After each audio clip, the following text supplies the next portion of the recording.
Hello there and welcome to the Secrets of Organ Playing podcast. I'm your host, Vidas Pinkevičius.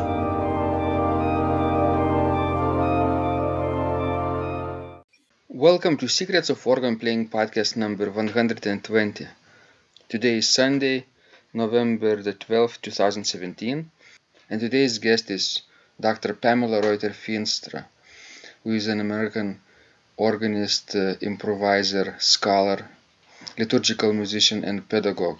In this conversation, we talked about her second volume of her improvisation treatise called Bach and the Art of Improvisation.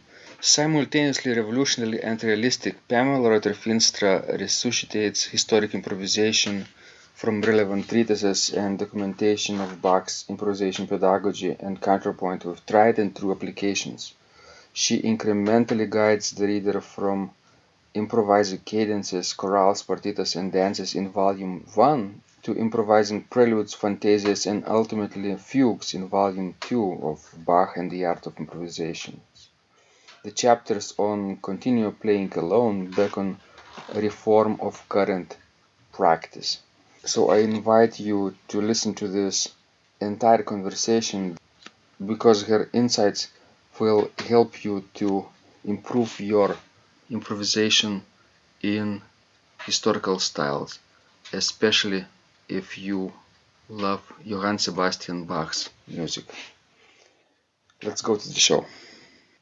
Thank you so much, Pamela, for joining this conversation tonight. I know this morning is for you in Ann Arbor, and it's evening in Vilnius. I've been looking forward to this conversation for years now, right? Because your book, Bach and the of Improvisation, Volume 2, is very, very crucial work, and I think will be appreciated all over the world. Thank you so much. You're very generous with your ideas and your time. And welcome to the show, Pamela.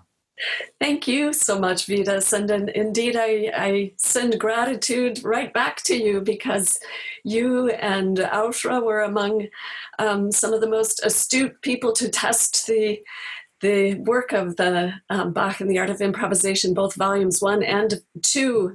And so it's a real delight to offer this tribute to you and how you tested the material and helped me to design it to be the most effective pedagogically as well as musicologically. Yes, it's so important that people get interested into this ancient art of improvising in historical styles, because sometimes this art might be lost over the centuries, like Johann Adam Reinken said to Bach when Bach visited him, and the old master said, "Oh, I thought maybe this art was lost, but I know it's lives in you now." So it's important for us to carry on this tradition, right? And since Bach a treatise per se, he left maybe instructions and examples and models from his works. So that's where you come in, Pamela, right? You deconstruct and decipher these models and present them into modern ways so that our modern consciousness can understand them and practice and embellish and make a living tradition once again. Yes, that's right. And there are so many beautiful descriptions of Bach's improvisations. His students describe it. There are treatise authors describing what he did. And as you said, he didn't leave a treatise himself, although we have his precepts, his Vorschriften, and that gives some guideline as to how he started with his students. But in essence, I argue in Bach in the Art of Improvisation that we have a treatise in practice from Bach. And that is what I try to do, is to decipher, go to the direct source, the most valuable source, and that is his music. And what has he taught us in his music? And how can we learn to improvise? Because chances, it's fairly likely, there's been a fair amount of research done about this, that much repertoire, much of what we consider today repertoire, that was composed music in the 17th, 18th centuries, and even before that, was actually teaching material. It was the music that was written down by composers who were trying to teach their pupils how to improvise in this style and how to compose in that style. And so we really do have a treatise from Bach, but it's up to us to be able to decipher it. And that's been my goal, to, as you say, deconstruct his music, to pull it apart into the various tools that are there, and then to start reconstructing it, to put it back together, but perhaps in different ways than what Bach did, but using the same tools, using the same pedagogy that he used when he himself learned. He was a lifelong learner, and when he taught his pupils. So if we go back to the beginnings, Pamela, do you remember the time when you first fell in love with improvisation, Bach, and this tradition, and how it all started? I know Osha and I met you back in the summer of 2000, right, in Sweden, in Göteborg. Yes. And you were the first person, first teacher, first professor with whom we met a contact, and this contact, of course, became even stronger over the years, right? It was like a lucky coincidence for us. And I know by that time you were already practicing and teaching improvisation, but do you remember the day or maybe a moment in time when it all began for you? Yes, well, when I was a child, I spent hours and hours on the piano, and I would practice my repertoire first because that was required, but then I would stay at the piano and I would play recordings, and I would just play one track and then go to the piano and see if I could duplicate what I had just heard. And so much of my early improvisation was just simply daily oral training, oral perception. Could I perceive what was happening in the music and recreate it on the piano? And I was often recreating choral music or hymns, four-part harmony that was in this Baroque tradition. And then once I would figure out I would listen for the soprano and the bass, and then I would eventually figure out what sounded good between that soprano and bass, and then be able to play through an entire chorale or hymn or choral piece that I had then orally transcribed for the piano. And once I could remember it, then I would start making variations on it. And this was just my little game at home that I played because it made me happy to do this, and it felt like it was exercising my brain, and I could play musically, and it felt freeing in a way that repertoire playing didn't always feel. And so it was all sensorial at that time. I had no pedagogy given to me, no guidelines. And in a way, maybe that was beautiful because it was just exploration for the delight of it. And I think that's something that I would love to give to every musician, because sometimes I think as professional musicians, it's easy to become so fixated on details and perfecting our technique, or having every note and rhythm absolutely accurate.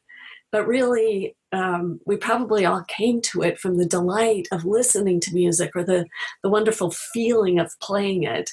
And I would like to now offer musicians the chance to recover that multisensorial experience of exploring with our ears and our fingers and our voices and our breath what it feels like to make music and to hear music and then to recreate music. So, so that was my childhood. But I have to say, when I got to college, I noticed that no one was improvising. So I stopped for 2 whole years because I would listen outside practice rooms and couldn't hear anyone playing anything but repertoire. And I just thought to myself, oh, so I guess this was a game for children and professional musicians don't do this. But then I got to hear, a year later, I heard the famous Dutch organist Klaus Bolt improvise an entire psalm festival based on Genevan psalms. And it was brilliant, and it was some of the most alive organ playing I had ever heard. And then it was that moment that I decided, no, it's not that professional musicians don't need to improvise. It's just the opposite. Every professional musician deserves to learn to improvise. And then that got me thinking, okay, I'm going to start practicing it again. But by that time, I had more music theory classes and studies in repertoire and organ literature and music history. And so I started thinking, but how does one teach someone to improvise? I mean, it's obviously takes just as much practice as repertoire playing. But I had that question then ever since I was a young university student, and that question stayed in my mind as I started teaching. Yes. So, of course, nowadays, a lot of people just play the notes, right? They just play what's written, and sometimes even don't connect the ear. You did the opposite, Pamela, from your early age. You tried to recreate what was written, or even what was sounding right to you. Somebody played a melody for you, and you tried to recreate it on the instrument. Yes. So perception from your ears, it's so important, right? And a lot of times people don't even realize this possibility, this opportunity, even today, right? But I'm so grateful that somebody has taken the initiative and the trouble of putting everything together in those important and difficult volumes, right? And I hope people will get so much out of this, because it's so comprehensive. It's a very thick book, and you can even, as they say, you can kill a duck with this. That's wonderful. Yes, it is. I do hope that people will enjoy, well, not only killing ducks, but also recreating this idea of using the ears and getting because sometimes with reading repertoire, it's very easy for the eyes to take over, right? And then the ears go to the background. But if the eyes are not reading the music, then new things happen to the ears. And this is a wonderful opportunity, I think, for musicians to develop their ears, as well as audience members. They listen to improvisation differently than they listen to repertoire, because they don't know what to expect. So there's this heightened anticipation. And improvisation, I think, is the best way to test instruments, the soul of an instrument, what sounds best, what combinations of sounds work well on an organ, or what character or affect does each individual sound have.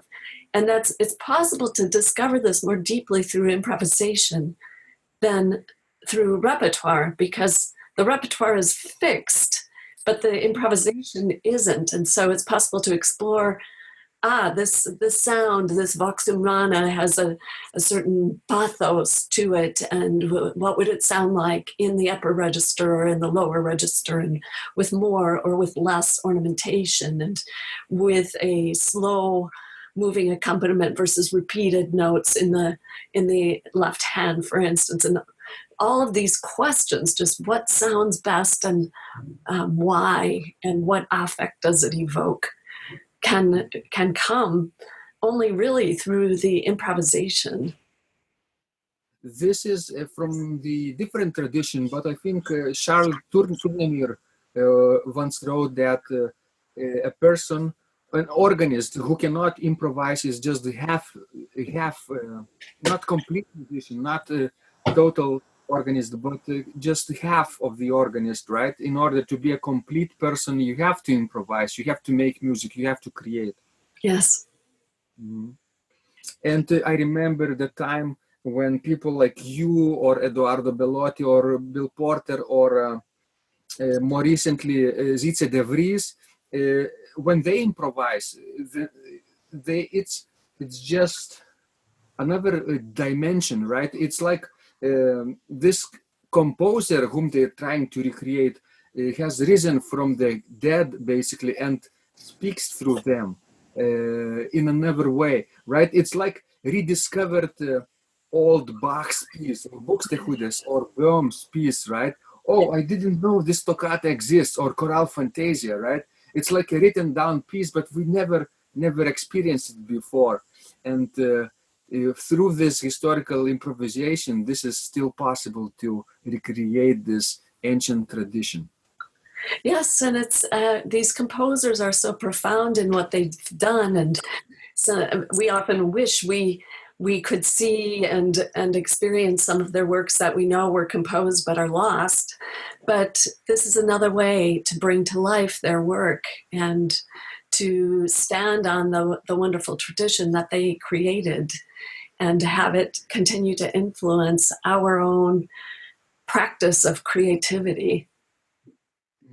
So Pamela, what stops people from improvising, in your opinion?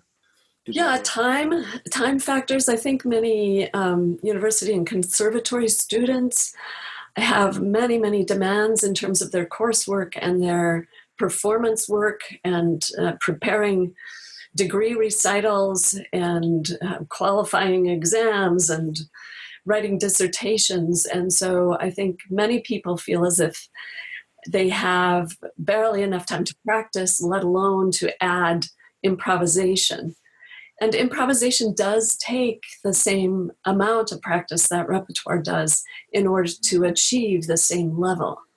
But the beauty of practicing improvisation is that it also saves time, because when one improvises, one is able to learn repertoire more quickly, because a musician will start thinking and hearing and discovering more of how the piece is crafted, how it was composed, and understand it more quickly if one approaches it as an improviser than if one is just using the eyes to read the music.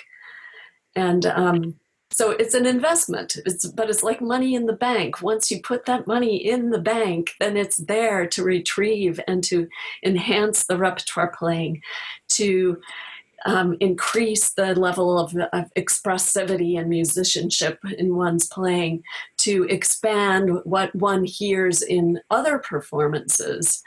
And I've had string players take improvisation lessons and then return to orchestra rehearsals and say, I've really only ever focused on my own part, and suddenly I'm hearing what the violas are playing, and I'm hearing what the oboes are playing, and the double basses, and it makes the context for my part so much more alive, because I'm realizing when I need to stand out more and when I need to fall back and just do my best to work into the intonation of the harmony.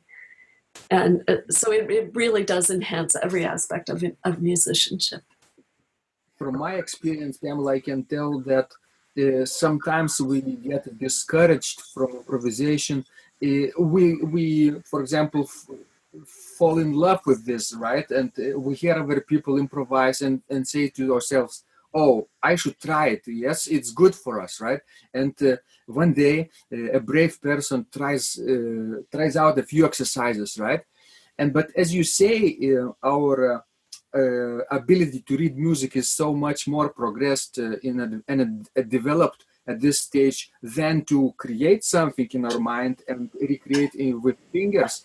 So then it's so difficult and complex, and what comes out of our mind spontaneously, it's not the same as what our taste tells us, right? We can feel, oh, I want to create choral fantasia right away, or a fugue, right? I know how it's constructed, but our mind doesn't work that fast, and it needs practice, and we might get discouraged by this stumbling, right, process. Yes. That's a very important point, that discouragement sets in because the repertoire level is much higher than the improvisation level initially. And that's a difficult place to be in, because once one is a professional musician or an advanced musician, then one wants to sound like that all of the time. But I have to say, I personally have started challenging myself to learn something new every year so that I remember what it feels like to be a beginner, because it teaches me every time what questions are important, even at the very advanced level of music making. I mean, how does this appeal to an audience is a very important question. But as a professional musician, sometimes I'm much more thinking, oh, what is the performance practice style, or what's the temperament of the instrument, and these very technical, sophisticated thoughts. But being a beginner at something teaches so much about, well, being able to persevere, having tenacity, being able to ask all levels of questions about something. And it's a very healthy choice for the brain, for the whole body. I mean, I think it keeps the brain active. This is even studied by neurologists about constantly learning new things, learning new languages. And improvisation is another musical language. It's connecting with the musical language we know. And the more we practice it, then the more fluent we will become in it.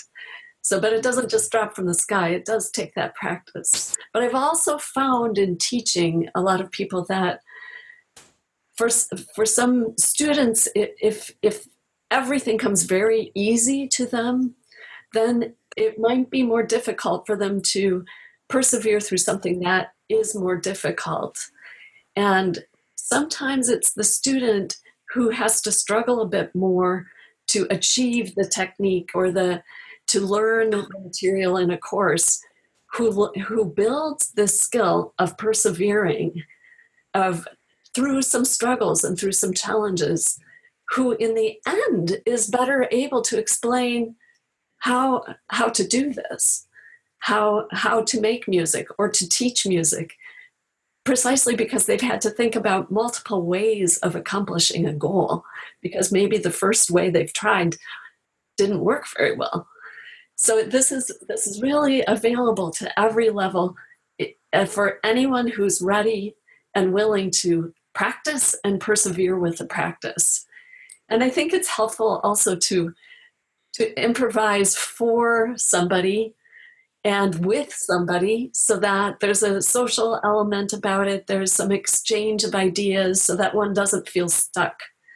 I have to say, many improvisation workshops are wonderful, but the one aspect that I have found frequently with my own students, if they go to an improvisation workshop and they come back, they can show perhaps what they learned that day, but they're not sure what to do next.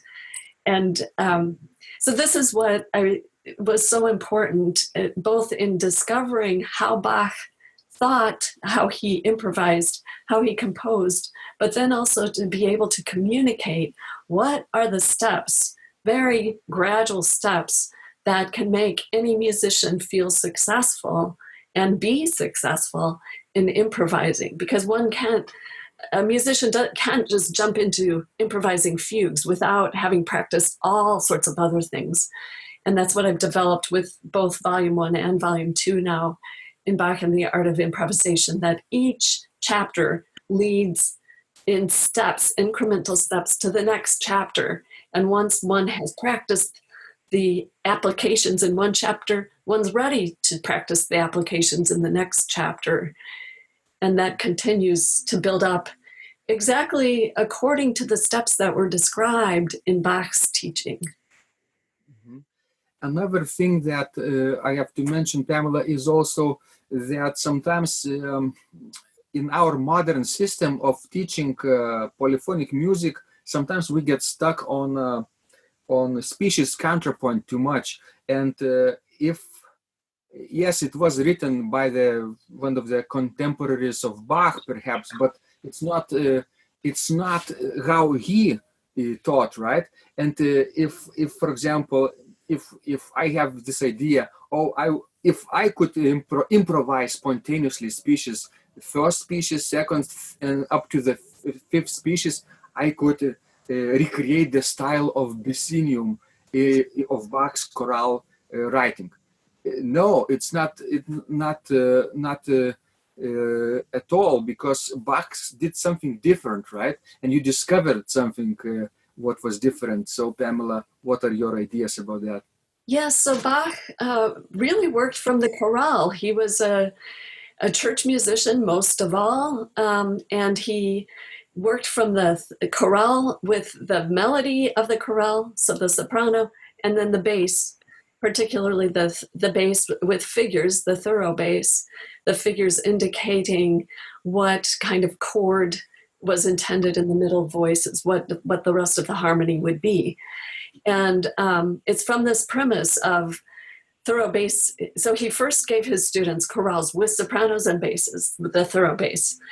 The soprano was often a chorale melody or perhaps a chant. And then after the students were able to realize this in four-part harmony, this was the first step. Then he would give them a bass line alone, and they would improvise on that. And in Volume Two, so in Volume One, I carried the reader through these thorough bass and chorale practices into chorale partitas, making variations on this, and then chorale preludes and dance suites. And this is all based on having both the melody and the bass line. And this was described that Bach taught this way for many, many months before he went on to anything else. And then in Volume Two, I pick up this thorough bass and continue from there. Whereas, for instance, in improvising interludes, that's the first chapter in Volume Two. Interludes are still based with the chorale. So we have the chorale melody and the bass, and now we're creating free interludes in between. So these interludes really consist of single lines that sound like a flourish because it's quick note values, 16th notes, 32nd notes. And there are specific ways of making these interludes, which can also be used for creating cadenzas in concerti for even the classical composers. Specific ways of making these interludes that are based on the early figures that we learned in Book One, figures that are used to make chorale partitas and chorale preludes. And it's just using these figures in sequence, as well as using some harmonic arpeggios that we know now from the thorough bass, and practicing arpeggios with some non-harmonic tones added. And then voila, we have interludes that segue beautifully from one chord to another, because we're paying attention to what the harmony is from the end of one phrase to the beginning of the next phrase. So those interludes aren't the reason why Bach, the young Bach in Arnstadt, got in trouble? Yes, he was scolded by his church council for having all these strange tones inserted, and we aren't sure about this, but the timing coincides with the trip he took on foot to Lübeck to hear Buxtehude play, and perhaps he was hearing some of the Stilles Fantasticus in Buxtehude's Preludia. Perhaps Buxtehude improvised some interludes or Zwischenspiele in his own chorale playing for the church services. But however it was instilled, it got him in trouble. I mean, it's hard to imagine someone with Bach's stature being in trouble, but he was certainly scolded and reprimanded by the church council in Arnstadt. Yes. It's so funny to read those old accounts, right? Because these people, they don't have any idea of course, what the significance of this person is or will be, right? Yes.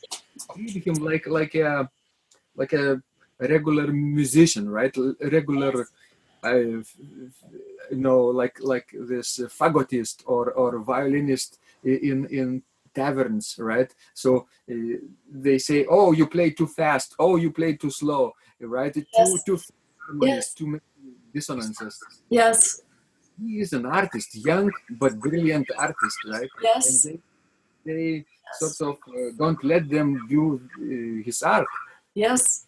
Yes, and this might be of some comfort to today's church musicians and um, professors and students of music, as they no doubt encounter some criticisms here and there, that they're not alone. Bach suffered the same thing. And yes, just continue practicing the most wonderful musicianship that you can, and know for yourself that what you're doing is wonderful, and that there will be people who appreciate it, and there will be critics. I mean, I think any time that there's an interesting or new idea or a new way of doing something, there's going to be some resistance to change. And but it's sometimes that resistance that creates an opportunity for a dialogue, or an opportunity for a new way of thinking. And it may not happen overnight, just like learning improvisation doesn't happen overnight, but step by step, we can improve things in our world, and in the musical world, as well as I think socially throughout the entire world. I think the arts play a very important role in showing voices of compassion and beauty. Some resistance and even frustration and desperation, I think, is very necessary in this case, because in every story we have throughout the ages, right, when the hero has adventures, right, there is a point in his story where he or she has this all is lost moment, right, when the eyes open up and he or the hero sees that something is wrong, right, and I cannot go on with this way, I have to change, right, and yes. Eventually this realization propels the hero forward through the third act, right, it's at the end of the second act or the story, right, episode, when this all is lost moment is. So whenever we try to learn to improvise, we also get stuck someplace, but yes. We have to it's important and it's necessary to get stuck, and then we change and get unstuck.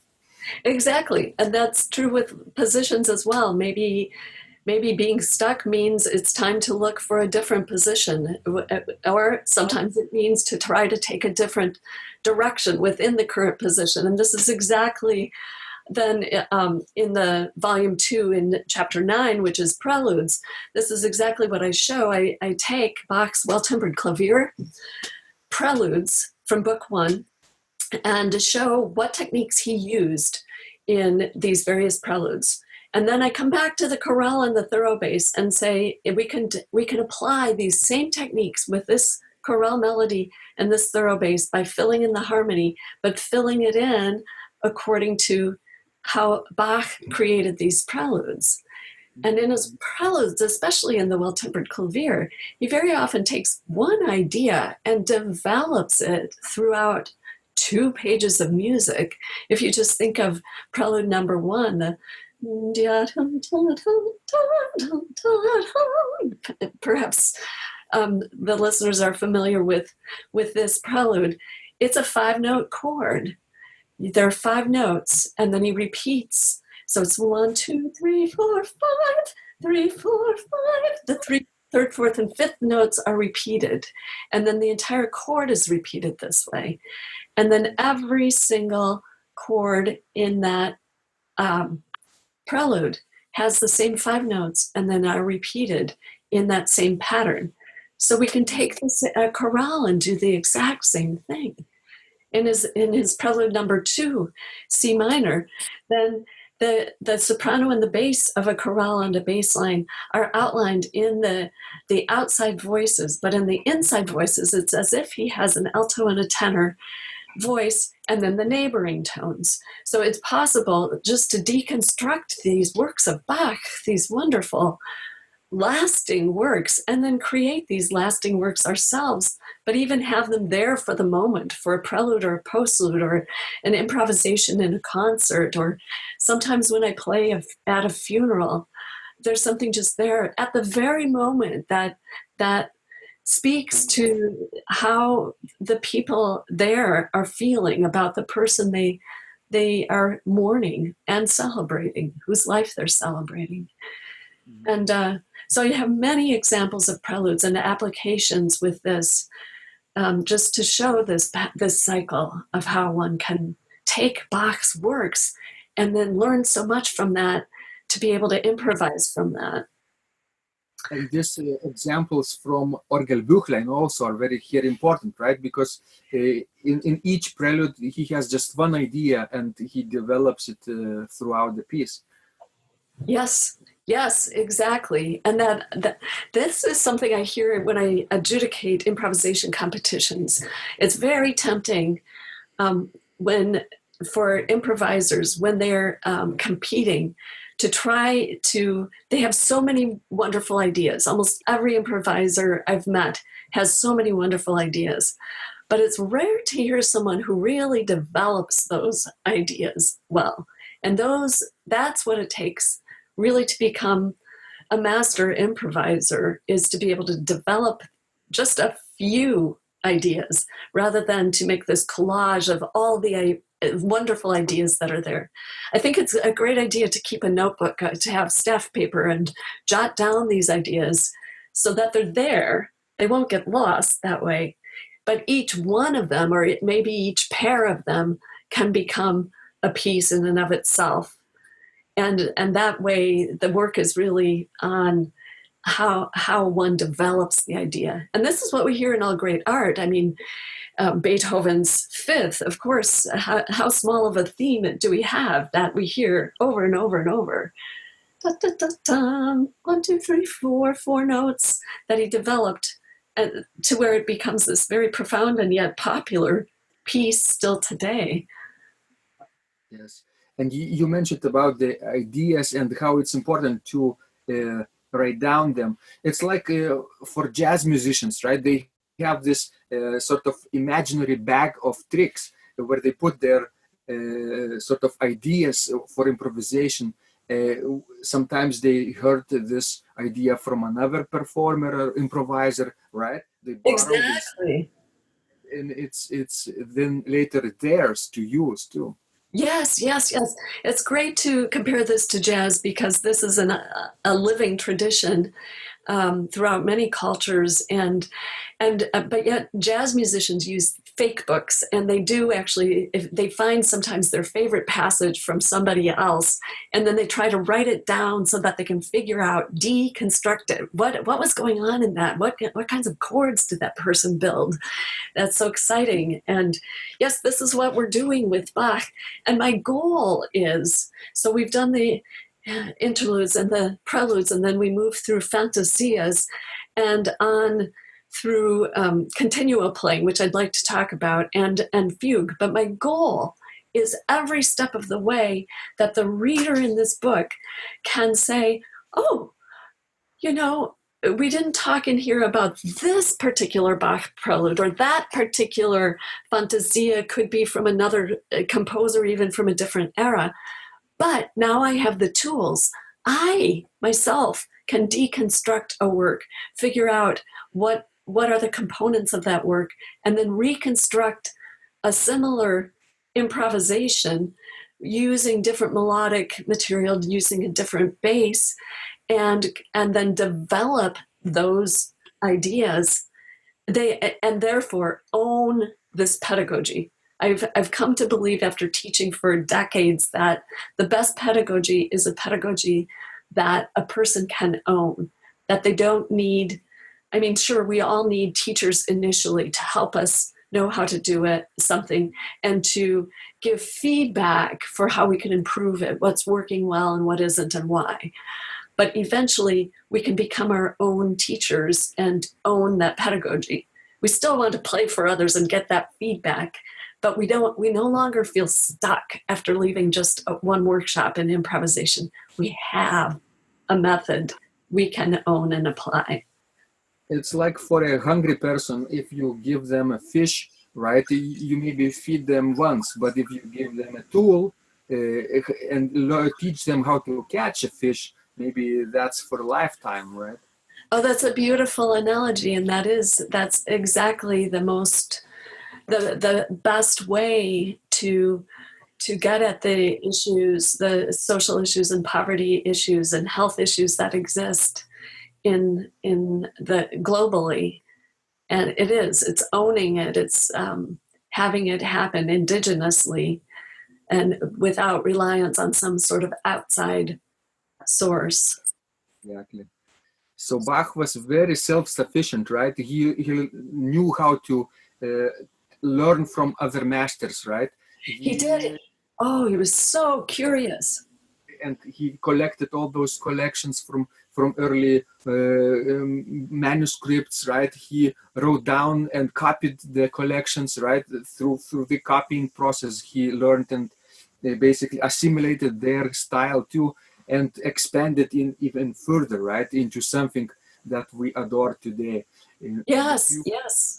He copied music of Gerhard Böhm and Johann Pachelbel, the other Bach family, music that they owned and treatises that they owned. He copied parts of Nietzsche's musikalische Handleitung, which included this thorough bass studies, and then even he took Nietzsche's thorough bass ideas for how to improvise a prelude based on a thorough bass and improvise dances based on a thorough bass. And he copied that for Anna Magdalena. And this is part of his Vorschriften then. And we know also he explored Italian concerti because he made transcriptions of these. He was copying these, and he copied the French livre d'orgue from Nicolas de Grigny. And he again was touching up a bit the harmony and ornamentation as he was learning the style. So yes, this curious mind lasted for his entire lifetime. And I think that's a testament to what a wonderful musician he was, but also that he never had the idea that he knew everything. He always thought there's more to learn. And that's, I think, why he became such a profound composer and musician and pedagogue. So tell us, Pamela, what are we doing differently today with continuo playing that Bach did in his own way? Yes, continuo playing. I think it's time for a revolution in continuo playing. So thank you for that question. Today, what we see and hear frequently, not with everyone, but frequently, is continuo players and editors of scores, right? They realize the continuo playing as vertical chords. And yes, indeed, when we have a bass line with figures, the bass line is indicating what kind of harmony fits above those figures. But it was never prescribed that above that bass line, it had to be 4-part chords, the way we learned with 4-part chorales. And in fact, playing 4-part chords only as a vertical exercise above the continuo very often interferes with the beautiful linear melodies that are going on in the various voices. And in fact, Bach didn't separate harmony as being a vertical element. He created these thorough basses, and that harmonic aspect was telling him how to fit within the harmony, but in a melodic way. So his continuo playing was described as if he were playing the harpsichord with a trio. So let's say he had a flute and a violin and a cello, a Baroque cello or gamba. And then he and the gamba player were reading from the bass line, but he had figures. Instead of playing 4-note chords with that, it was described that he turned this trio into a quartet.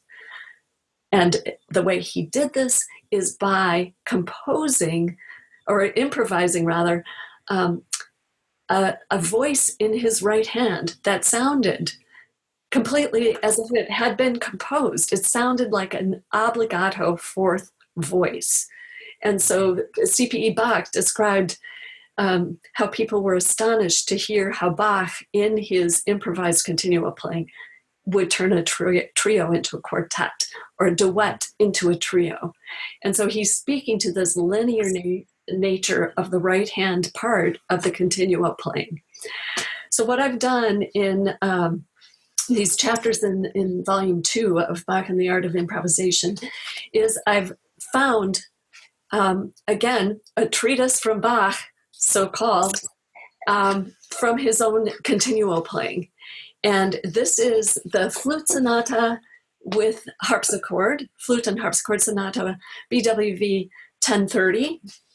And then the violin and harpsichord sonatas, BWV, it's 1014 through 1019. All of these works, Bach composed not only the bass part, but he composed a right-hand part.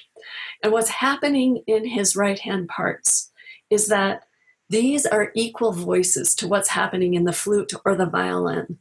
And as these equal voices, he is creating dialogue, imitation from, if the flute plays a line, the chances are the harpsichord will play something similar, especially if it's rhythmically, melodically interesting.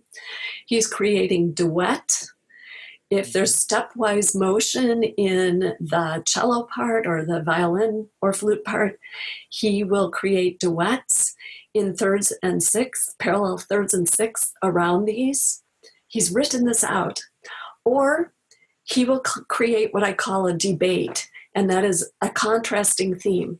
So if one of the instruments has a very virtuosic part, then he will create something slower moving as a contrast.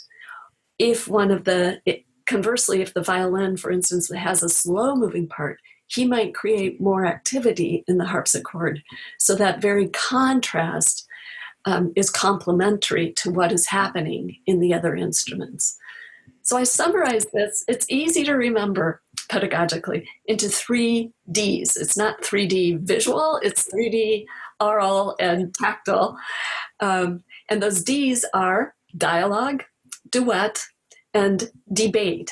These are the 3 techniques Bach uses in these pieces, and these are his treatise or his thesis that he gives to us through his repertoire of how to improvise continuo playing. Now, this particularly applies to slow movements.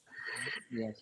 And so many of the examples I use are in slow movements. Of course, if you have a very rapid moving gigue, for instance, then sometimes it is the harpsichordist's role to be the rhythm keeper. And then these chords are appropriate. Maybe not always 4-part chords. It depends on the dynamic level of the instruments. It might be 3-part chords. Sometimes it might be 5-part chords if you're emphasizing a cadence or something important happening in the music. But it certainly is a revolution. It's a reform from what the current practice is. And I have to say it's beyond what some of Bach's pupils mastered. For instance, Kirnberger was very young at the end of Bach's life. He was a late teenager when he went to study with Bach. And he was there just for a couple of years. And his goal was to master the pure art of 4-part harmony. And so he worked on what I've described now at the beginning of Volume 1 of Bach and the Art of Improvisation.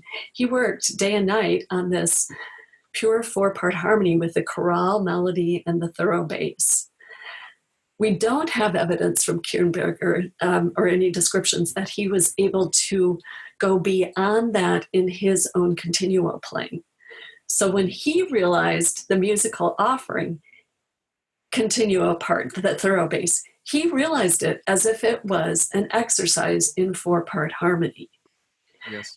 This could easily be misunderstood as Bach's way of playing continuo, but the descriptions negate that because this was a largo movement. It was slow moving, And there are many, many opportunities in that very moment to have dialogue and debate and duet.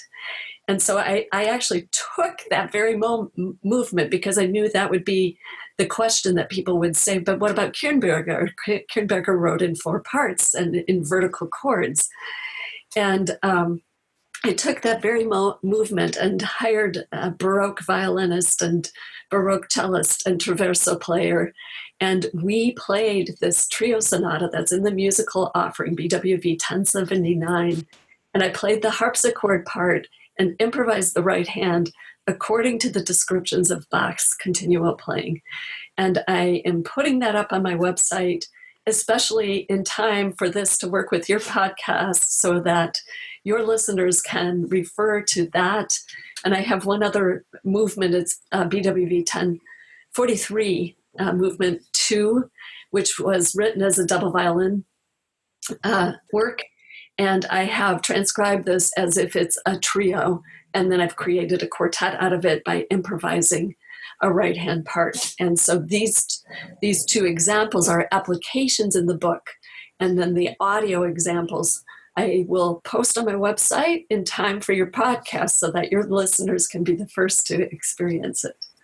Excellent, Pamela. Of course, when people teach themselves from the book, right, it's sometimes tricky to get the practical application down, right? And sometimes they need examples, real life examples. And thank you so much for taking the time and recording them. Yes, my pleasure. It was a delight. And I worked with such great musicians, so that was wonderful. We recorded at Oberlin with Paul Ekus, the wonderful recording engineer, and Deborah Lonergan is playing the cello, and Michael Lynn on the traverso, and Mary Riccardi on the Baroque violin. They're all fabulous musicians. So I hope you enjoyed listening to it. Excellent, Pamela. You mentioned that Kernberger didn't progress to the advanced stage of playing melodically right hand, right? Yes. And today, majority of continuo players still play the chords, right? But maybe that is the reason why why we're stuck in this stage. Because if we look at Matheson, grosse Generalbassschule, and kleine Generalbassschule, the little Generalbass school and the great one, right? At the beginning, he teaches only chords in kleine, but in grosse, there are all kinds of ideas and melodic figures, right? That he teaches to incorporate. It goes hand in hand with what you are saying about Bach. Yes, indeed. And Kernberger, of course, Bach died when Kernberger was very young, and Kernberger, of course, developed some of his compositional skills beyond what he had studied with Bach. But he did maintain he wrote his treatise on the pure art of the pure art of 4-part writing and 4-part harmony. And he even includes as he's describing fugue, he realizes the fugue thorough basses as if they're in 4 parts. So he held on to that. I think it made such an impression on him as a young student that he held on to that throughout his lifetime. But indeed, today, this is how many of us were taught, right, in music theory classes. And we have evidence of so many scores, so many editors who have realized music this way. So this has been the primary model in our time. And you're right, it's possible for all of us then to move beyond that, again, with the practice.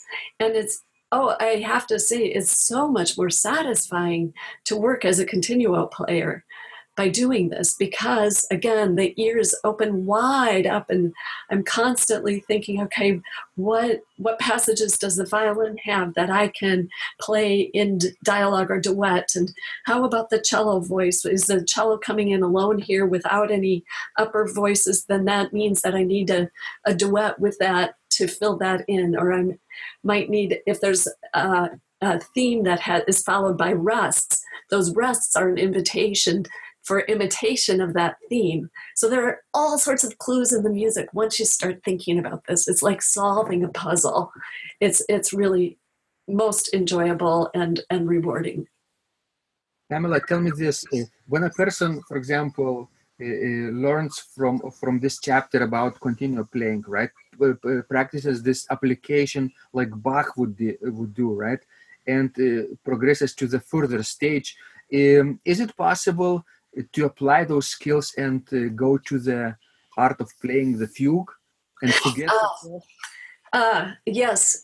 So I progress through the continuo playing through fugue. So the short answer to the art of do you mean art of fugue playing, or the actually Kunst der Fuge, Bach's work? No, just the techniques of dividing. Yes, yeah, absolutely. Because through finding the especially the dialogue aspects, speak exactly to what is required in fugue playing. So I have two chapters on continuo playing. The second is what Bach did when he transcribed cantata movements into concerti for 2, 3, 4 harpsichords, and how did he change the keyboard parts. So this is sort of a transcription exercise that continuo players are often asked to do as well. Sometimes they're playing the role of an orchestra, and so that's important to see how that changes. But yes, the succeeding chapter, 2 chapters are on fugue, and it's not exactly moving just from thinking about chords, vertical chords and chorales, because we've done this dialogue work, this imitation work with continuo. And the other thing is that we start fugues from partimento fugues. And these are fugues that are written out as subject and answer, and then when the bass line enters, so it might be a soprano, subject, alto, answer, and if it's a 3-voice fugue, then the bass is going to come in, again with the subject. When the bass line comes in, the bass line continues with a thorough bass above it, with just the figures. Sometimes a partimento composer would indicate with an asterisk or some sign where the next answer or subject could enter. And sometimes they just left it to the students or the musician's imagination to figure out, because it has to work with the harmony. And this is where we're doing almost in reverse what I was just talking about, that instead of creating only vertical harmony from a thorough bass, we were talking about creating single lines. So actually that's then the partimento starts with the vertical harmony, but then it does progress. I guess it's not in reverse. It's really the same thing. It progresses to creating imitation with the voices that have already entered, with the subject and the answer. And that imitation can continue in inversion, in stretto, in augmentation, diminution, all the various contrapuntal techniques. But the bass line guides where the harmony is going, where the mode might shift, or a cadence might occur, or elide into the next subject. And so this feels like a logical next step. It doesn't feel like a giant leap from what we've just practiced. And that was the goal, to get to the level of fugue playing and have that just be one more step on the staircase. It's sort of similar to what Dieterich Buxtehude would write in his Preludium, right? Those fugues, fugal sections, they are not very advanced polyphonically, right? But they're sort of more developed versions of the partimento, of the continuo realization of the bass, right?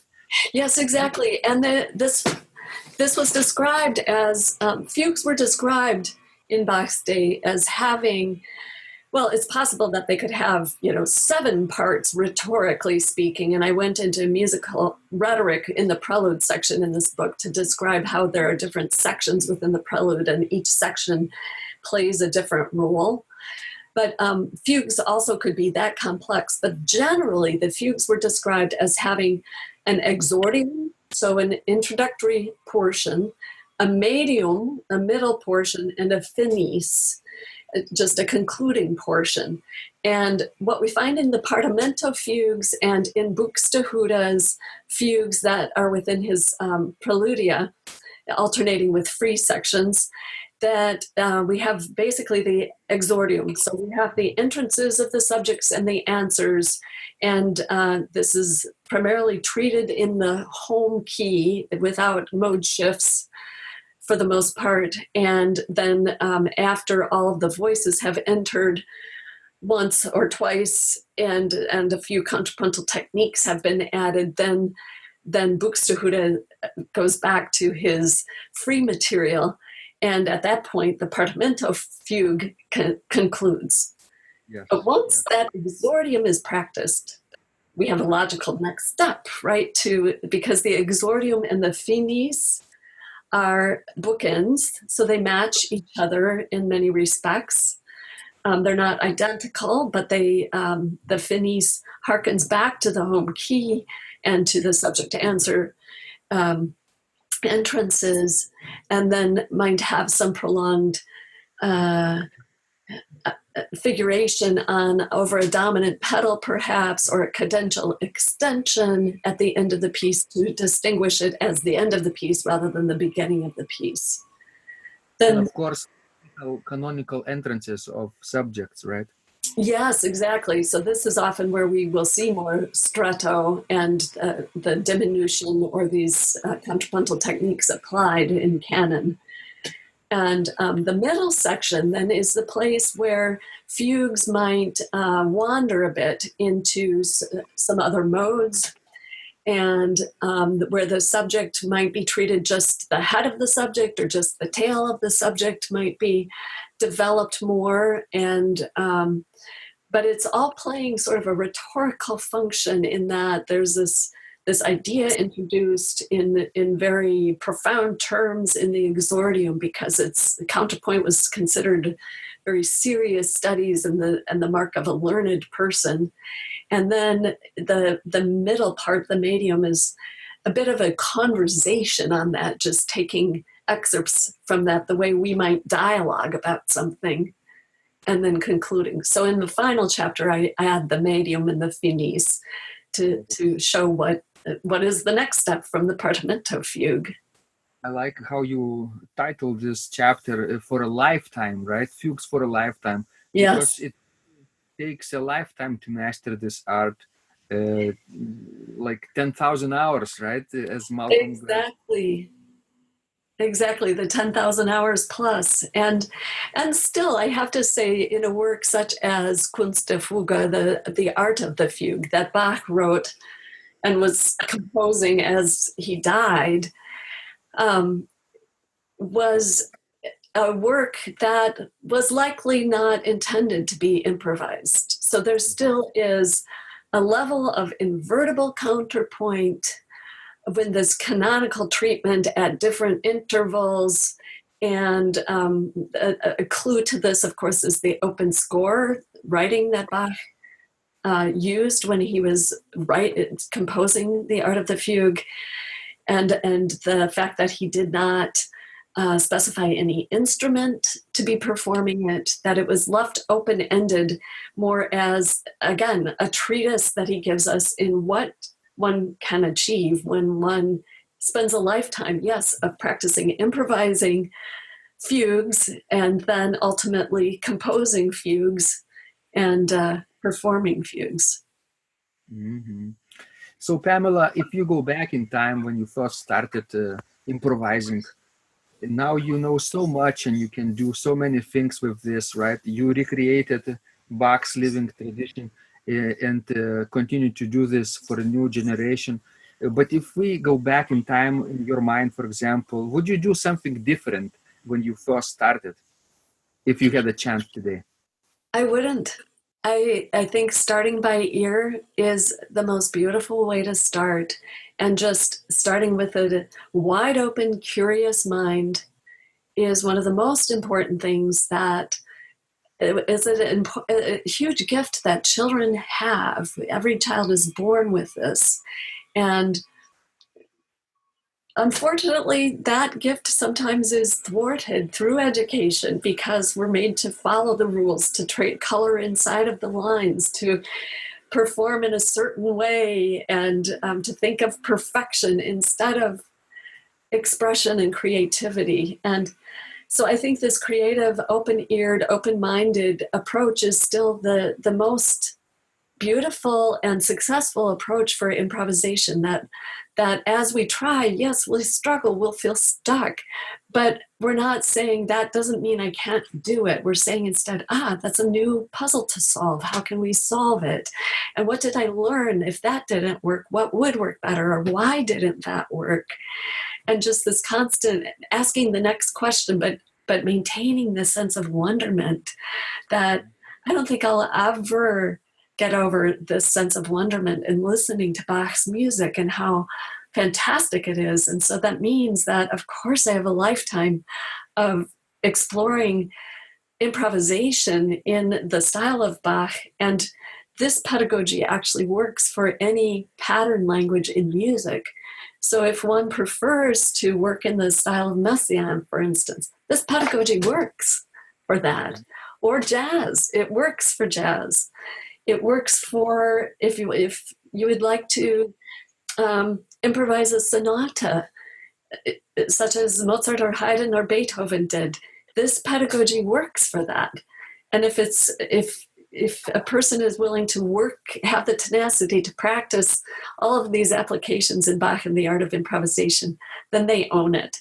They own the pedagogy, and they can improvise in any other pattern language just by practicing that. If I may, Eduardo Bellotti wrote the foreword. Yes. To Volume 2. Mm-hmm. He made such an important point, and I thought it would be interesting to bring this up toward the end of our conversation. Eduardo gave a lecture in Rome in the last fall. And in this lecture, he started talking about, those of us who have been interested in early music have watched the rediscovery of ancient instruments and the restorations of organs and harpsichords, and then replicas or copies or instruments that were modeled after or influenced by these ancient instruments have been built. And more instrument makers are becoming better and better at creating these instruments, restoring these instruments, preserving the instruments.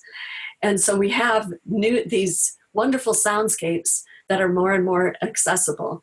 At the same time, concurrent to that, was the discovery of scores, that many scores that were lost in World War II, for instance, and scores that were just in libraries or warehouses in different places have now come to light. They've been published, they've been edited. We have urtext editions, we have facsimile editions. The music is available, the instruments are available. We have facsimiles of treatises, so a lot of this early knowledge has been transmitted. So we've collected all of this information and these living documents. But now, as Eduardo said in his lecture, and then he took parts from that lecture and turned this into the foreword to Bach and the Art of Improvisation. He said, now the important step is not to just rest with all of these wonderful resources, but to use them in creative ways. And improvisation is our new call. This is part of what it means to creatively work with the historic sources of music and instruments. And I think that's a beautiful invitation. Inspiration. Thank you so much, Pamela. You're so generous and so inspiring. I hope people will check out your book, your work, and say hello to you. Could you mention the place online where they can find the book and you and your work and support you? Yes. So my website is www.PamelaRuiter-Feenstra.com. And that is spelled PamelaRuiter-Feenstra. as in flower, Eenstra.